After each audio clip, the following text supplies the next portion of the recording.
I don't know if it was a portal. I cannot find the words to describe it with the exception of portal.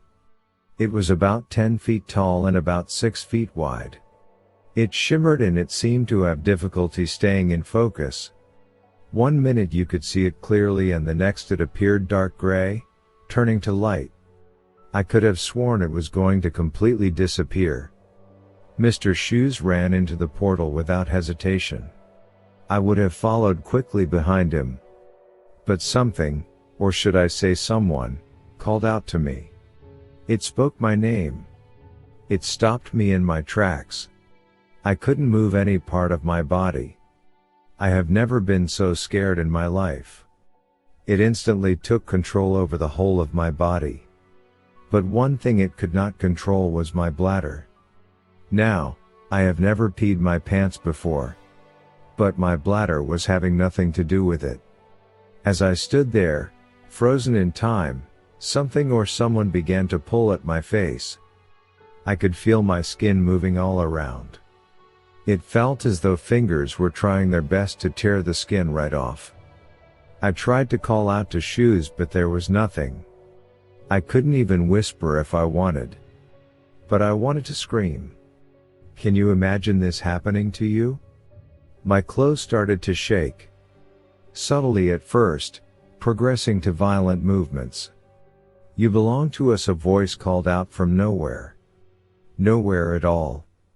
This time it was female. Then I heard a loud, ear-bursting sound ringing out from the portal. An arm, I presumed it belonged to Shoes, shot out from it. It wrapped quickly and securely around my neck. Instantly, I was released from whatever had me. As the arm pulled me into the portal, there were screams. Screams, like I have never heard before in my life. I could not ever explain to you the magnitude or the terror that was blended into those sounds.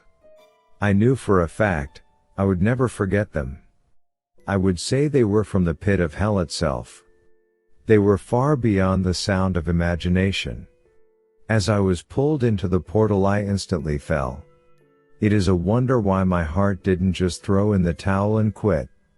After mind-bending fear from being paralyzed, and now finding myself falling into some kind of void. The screams followed behind me as I fell. They became softer and softer the further I fell. Another voice, sounding very much like Mr. Shoes, came from inside my head. I could not see him.